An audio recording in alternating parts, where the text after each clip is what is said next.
les amis, j'espère que vous allez bien. Je suis ravie de vous retrouver pour faire cette vidéo où l'on va parler des énergies de l'année 2023. Mais bien sûr, c'est d'actualité. Nous sommes en décembre et on se demande à quelle sauce allons-nous être mangés sur 2023. On va utiliser pour ça le tarot de Marseille, les 22 arcanes et l'horoscope Béline.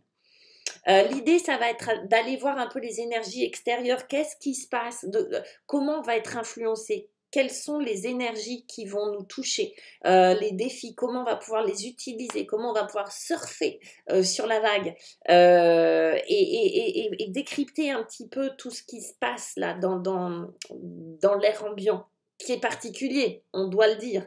Même si on essaye de faire tout va bien, je vais bien, il y a quand même des trucs qui vont pas du tout dans ce monde-là. En plus, on est au courant de tout le temps et en même temps, on est très mal informé. Donc, vous voyez, le brouillard dans lequel nous sommes, ben voilà, on commence avec la Lune, tout simplement. La Lune nous dit, ok, qu'on n'y voit que dalle, quoi, qu'on n'y voit rien, qu'on est dans un flou total sur ce début janvier. Ok, on est dans le flou. Ok, on n'y voit que dalle parce que c'est la lune qui éclaire. Alors, il suffit que ça soit la nouvelle lune et alors là, on n'y voit rien du tout.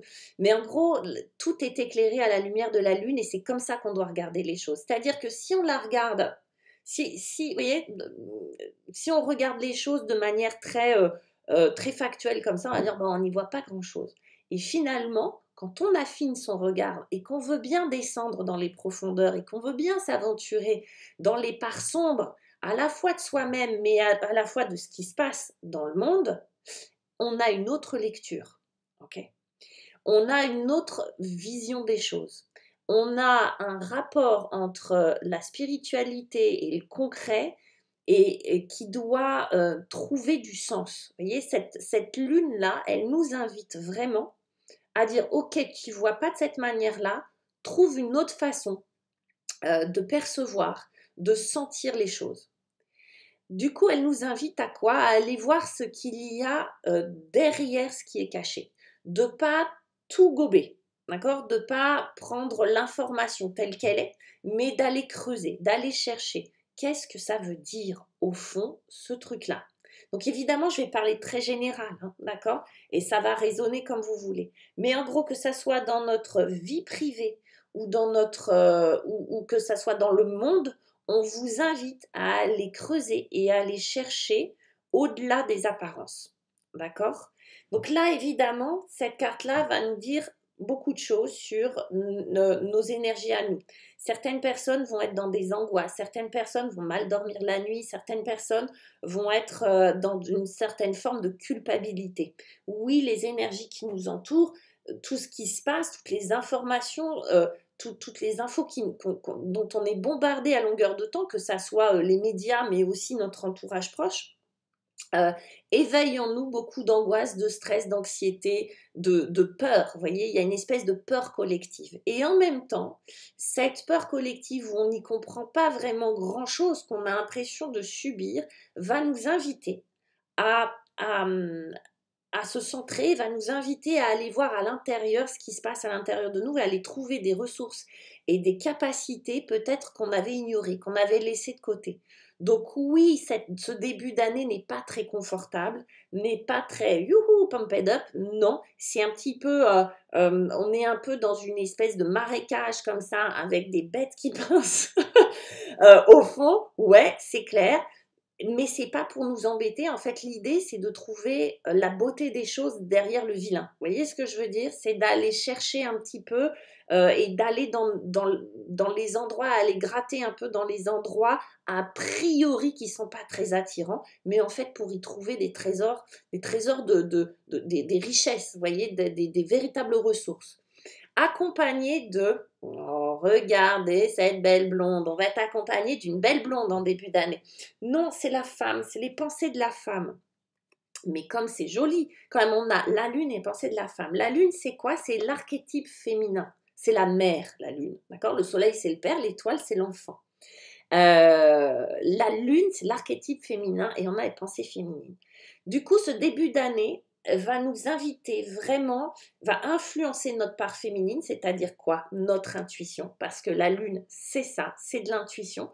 tout ce qui peut être... vous voyez, la Lune, elle a le bon et le mauvais côté. Son bon côté, c'est vraiment cette super intuition et cette capacité à être extrêmement créative. D'accord? La Lune, elle a ces particularités-là, c'est d'être quelqu'un, elle va nous parler de féminin, de ventre, de soin, vous voyez, de prendre soin. Le féminin et la Lune, c'est vraiment ça, c'est je vais prendre soin. Ce début d'année va vraiment nous inviter à prendre soin de nous, soin de nos pensées, soin de notre spiritualité, soin de notre corps, parce qu'avec la Lune, on parle aussi du ventre, d'accord, de la matrice du ventre, de ce qu'il y a de plus créatif. Chez les femmes, c'est bien ça, hein, c'est le ventre, c'est l'utérus, va nous prendre soin de nos émotions, de tout ce qui fait qu'on est des êtres sensibles et subtils, ok?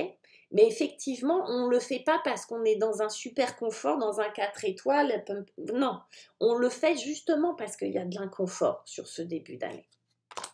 De quoi va-t-il falloir se méfier ou quel va être le défi pour nous vraiment sur cette année? Eh bien, on a la justice. Les gars, il y a un vrai défi. Alors, au sens littéral des choses, oui, il y a un vrai défi pour nous qui s'annonce sur 2023, c'est de faire la part des choses entre ce qui est juste et ce qui est injuste. D'accord? Je ne vais pas parler de l'égalité. C'est pas la même chose. Les choses légales ne sont pas forcément justes. Ok? Là, le défi nous demande d'être juste, de faire régner la justice, hein, dans le monde. Parfois, ce qui est juste, je vous dis, nous oblige à transgresser la loi. Et c'est là ça va être assez pertinent. Cette justice, qu'est-ce qu'on en fait? La justice, c'est l'équilibre. La justice, c'est je prends des décisions, je tranche et j'essaye d'harmoniser, j'essaye de peser le pour et le contre et je tranche, d'accord? La justice, c'est froid, la justice, c'est sans émotion. La justice, c'est je prends du recul pour juger une situation. Et là, elle se retrouve à l'envers, cette pauvre justice, comme si soit elle fait défaut dans ce monde-là, dans 2023, et il va falloir être vigilant, parce qu'encore une fois, c'est pas parce qu'on nous dit de faire telle chose que c'est juste, d'accord? Donc qu'est-ce qui est juste par rapport à vous? Ok? Qu'est-ce qui résonne être juste pour vous? En fait, c'est ça le défi. D'accord? Donc que ça soit dans les décisions politiques, parce que là, on a vraiment quelque chose de très administratif, hein, d'accord? Donc on en est où des décisions administratives sur 2023? Qu'est-ce qui est bon? Qu'est-ce qui est pas bon? Et c'est encore une fois pas parce qu'il y a des gens qui décident que ça c'est légal ou pas que c'est juste, d'accord? Donc il y a un vrai défi avec la justice en général. Et puis, il y a ce défi-là, évidemment, il y a des allers-retours et ça résonne à l'intérieur de nous, mais qu'est-ce qui est juste pour nous? Faut pas oublier que la Lune, vous voyez, on a le 18 et on a le 8. C'est deux énergies complémentaires, ok? C'est deux archétypes féminins. C'est deux énergies féminines, ce truc-là. Il y en a une qui est dans le concret, qui acte. L'autre, elle est introspective, on va dire. Elle est plus inconsciente, hein. Mais les deux ont à cœur d'équilibrer. C'est pour ça qu'on a un animal bleu et un animal couleur chair, c'est-à-dire c'est le conscient et l'inconscient. Les deux ont à cœur d'équilibrer les choses. Elles ne s'y prennent pas de la même manière. Là, il y a de la rigidité. Là, il y a pour moi un vrai problème avec l'injustice, vous voyez. Et là, il y a un problème avec la culpabilité, si on voulait aller un peu plus loin, vous voyez. La Lune, la Lune culpabilise facilement, j'ai envie de dire, vous voyez voilà. Pourquoi? Parce que la justice ne fait pas forcément son boulot.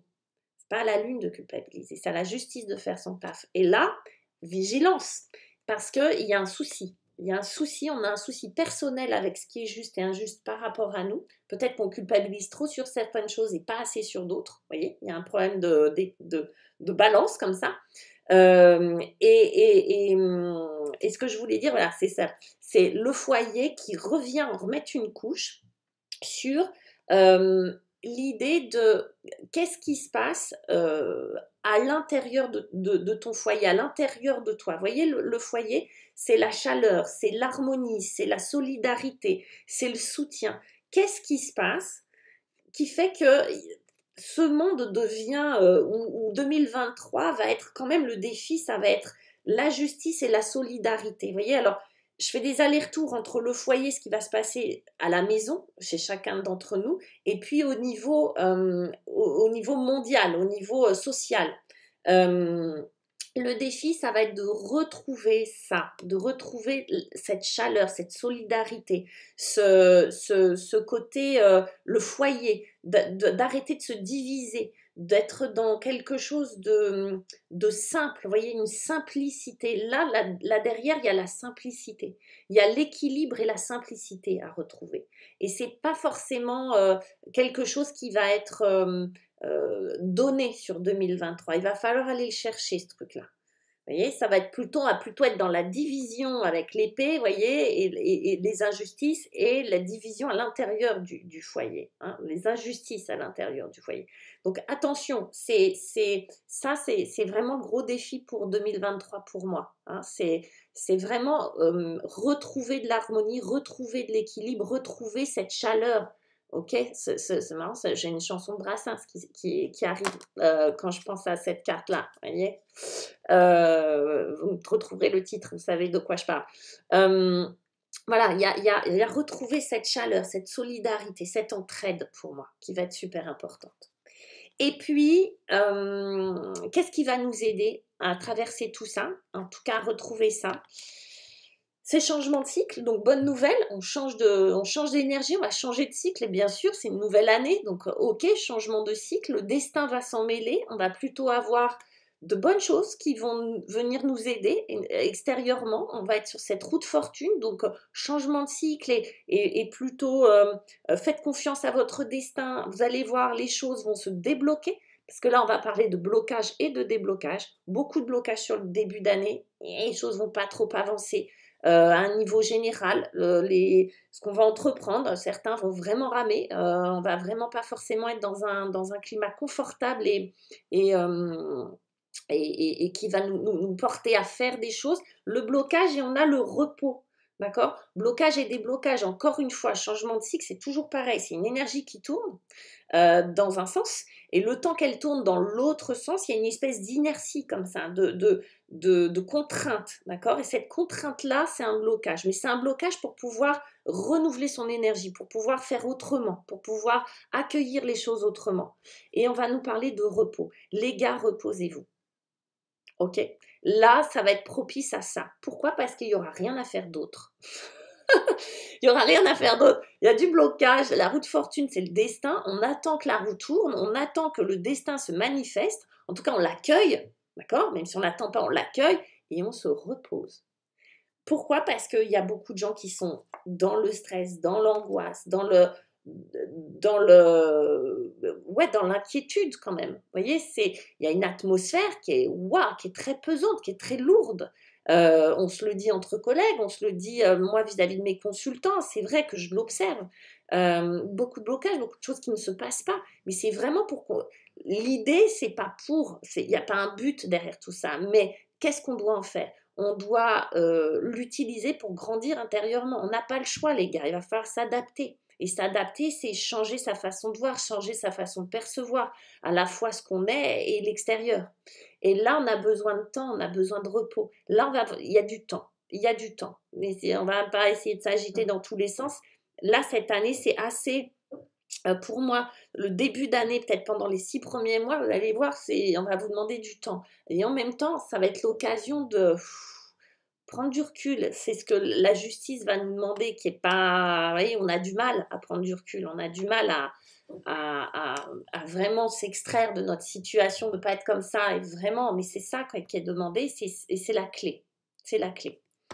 Et puis, du coup, cette année, comment elle va finir, en tout cas, sur quelle lancée elle va être, l'impératrice. On va parler de saison, on va parler d'abondance, on va parler de renouveau, on va parler, tu voyez, après ce 10 qui était un nouveau cycle, avec l'impératrice, on est vraiment dans, vous voyez, on va faire, Et c'est un soupir de soulagement avec l'impératrice. C'est la fécondité, c'est l'abondance. Du coup, c'est un retour peut-être à une amélioration financière, économique, oui. Un retour à l'amour, ça oui, parce que si elle représente quelque chose, c'est quand même l'amour. C'est le lien affectif. C'est vraiment cet amour à la fois maternel, à la fois d'enfant, de fille. L'impératrice, c'est une jeune fille, c'est une jeune femme. Elle a ce côté hyper optimiste, elle a ce côté très... il n'y a pas de problème, il n'y a que des solutions, vous voyez. L'impératrice, elle est... c'est les champs avec les pâquerettes, c'est les fruits aux arbres, c'est les bébés animaux, vous voyez, c'est le printemps, quoi. L'impératrice, elle est dans cette énergie-là. Elle est dans une énergie de renouveau, de créativité dans le sens création, d'accord. C'est vraiment cette énergie créative, et c'est vraiment l'amour. D'accord. Donc, elle va nous apporter de l'amour.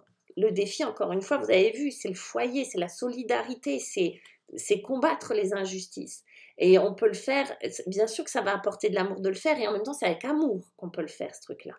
Pourquoi? Parce qu'il y a une autre énergie qui est moins cool, qui est la sorcière, où on va quand même devoir lutter avec le mal, avec le pas bon. Okay. C'est pour ça qu'elle est super importante à remettre dans notre vie, à remettre à l'endroit dans notre vie, parce que là, il va y avoir un vrai défi. Qui va l'emporter, la sorcière ou l'impératrice? Là, on a vraiment, c'est la sorcière et Blanche-Neige, vous voyez ce que je veux dire? C'est la princesse et la sorcière. On est vraiment dans ces énergies-là.